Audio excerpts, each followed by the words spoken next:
Okay, what up? So apparently, I don't know what I hit on my phone. Obviously, I hit a filter, hit the wrong thing.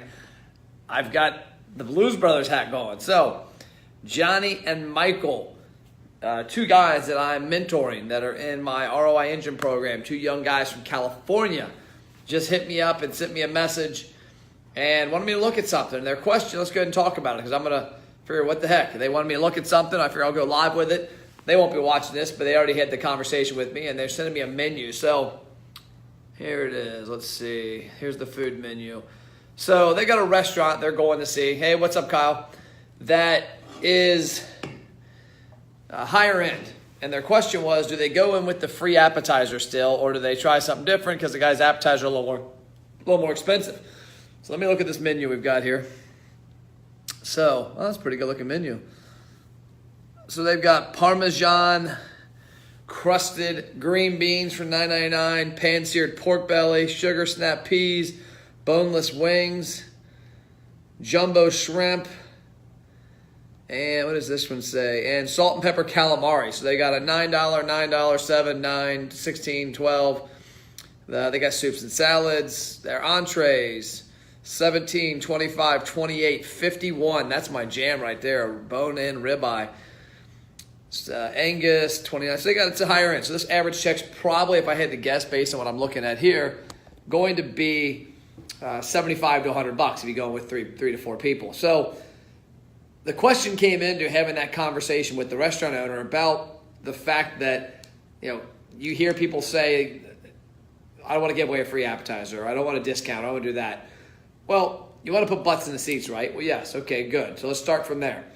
What is it worth? So let's go ahead and game plan this, because this is kind of how I look at it. I don't know if you can see this okay. Let me square this up a little. For some reason my phone's off a little. Let me know if this is backwards or not. So if the average customer spends $100, go. You can't see, that's not big enough. Let me get that bigger. Let me know if you're watching this.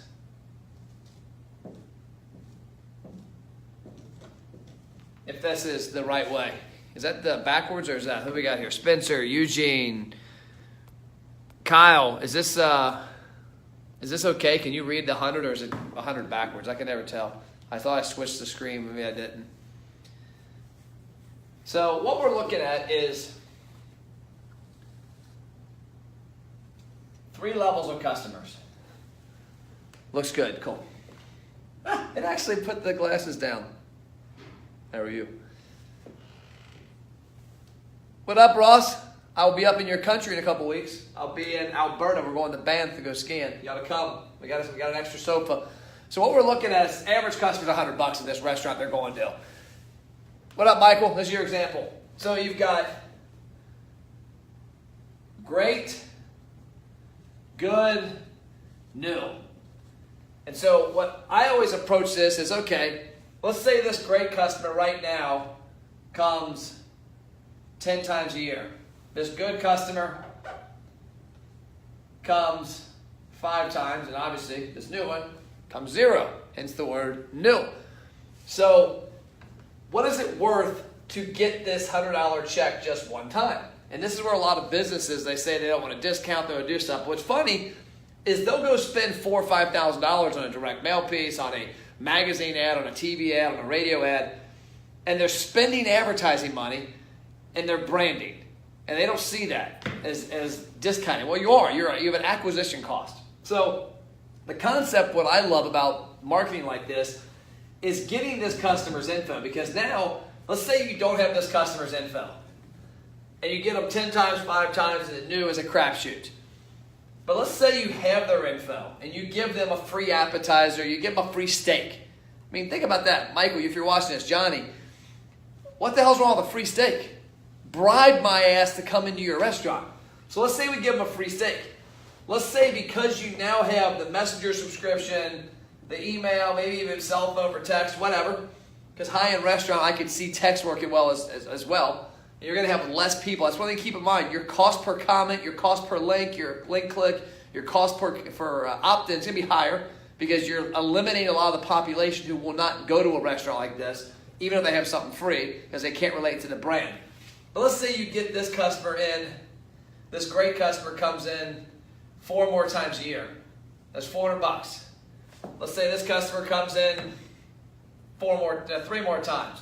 That's $300. And let's say this customer comes in brand new, they start coming in, they come in 5 times, they like you. It's $500. So now you just spent, I don't know what the hell this says. MET. Forgot what I was doing with that. So you get $400, $300, $500. And the goal is, how do I get this person back? What would I spend to get $400 more out of this person? Like, one of the examples I used with them was a higher end restaurant that's in my area. And I was talking to the owner about this. Their average check is $250. So their average check is, or my average check when I go there, because we take my mom, my dad, my wife, the kids. It's $250. I go there 3 times a year right now. I'm probably a good customer. And let's say a great customer for him is probably 12, because they have a lot of frequents. It's a solid restaurant. So let's say I can get that great customer back. Oh, messenger, email, and text. Sorry, short memory.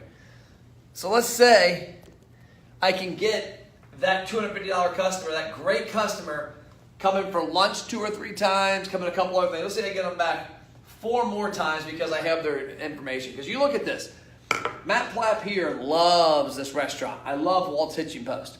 They have none of my information. If they just sent me a message that said something about, hey Matt, we've got reservations. You know it's always slammed this week on the weekends. We've got opening Saturday night, Friday night. We've got opening Sunday. Or hey, have you been here lately? Come and get some of your favorite ribs. Boom. Johnny, because the higher end, will the redemption rate be lower? You know, it all depends on how big of a list you grow. Not necessarily, but yeah, you're going to have higher cost per opt-ins. You're going to have lower number of opt-ins. You're going to have a less redemption rate. But you might have a 12 to 15 versus a 20 to 25. Well, shit, you get 12 to 50. You get 12% of 100 people in, or 200 people in, or 300 people in at $100 or $200 a pop. Life's good. So if you look at this, if you get this person to come back 4 more times a year, that's $1,000. You get me, Matt Plapp, to come back 4 more times a year, because I sure as hell would if they invited me. It's $1,000. You get this new person to come in 4 times who's never been there. It's $1,000. Now, here's the question you ask yourself: how many great, good, and new customers are there for this restaurant out there? I would argue there's probably, let's say for example, this guy's got 500 solid customers. Let's say he's got 1,000 good. And obviously new is new. You can easily get 50 of these people back more often. You can easily get, 25, hey, you can do 50, 10%. You can do 50 here, because those are great customers. They're the easiest to win back. And over here, you can easily find 10 new solid customers per month. So that is, what would that be? That'd be 10, that'd be 120. So if you look at these numbers,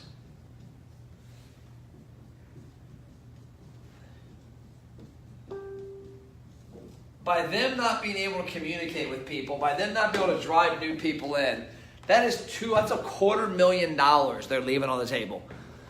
And that's what's happening. So Johnny, Michael, this right here, and I'll send you a picture of this. I'll do it for the 100. Let's do it on the 100 one, because this is your thing.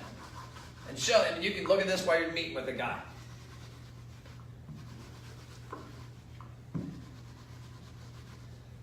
So, $100. I would imagine that's their average check, looking at their website. It's up there. $100, they come 3. So there's $400, $400, $400.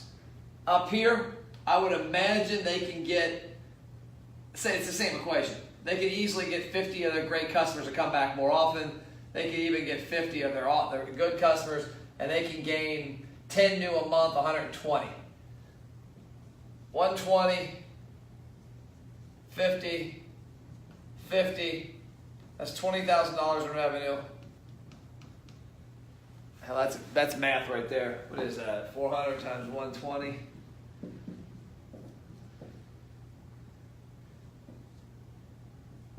Is that that 48 grand? Looks right. So when you add this up, okay, it looks like a butt. When you add this up, you've got $88,000 in sales that they're leaving on the table because they're not getting people's data to invite them in. That's as simple as it is. And that's the concept of when you talk to people about growing a database, whether it's a chiropractor, a restaurant, a car dealership, whatever business it is. If you don't have my information, and you can't get me in. If I'm a known customer like I am at Walt's Hitching Post, I'm a customer that likes the product, I like the brand. If they had my information and got me back a couple more times a year, look what the impact is. It's huge. If they don't have my information, they're constantly relying on spending money on advertising to get in front of me. So would you rather spend the money on the front end and get those people, or would you rather spend it all year long and hope to get their attention by, okay, I think our ideal clients like Matt listen to 700 WLW. Okay, spend $3,000 a month, be on the radio 4 or 5 months a year, maybe you reach me. Or spend a couple grand up front and get Matt's email and messenger subscription, and then have a conversation with me. That's all I got. I'm out.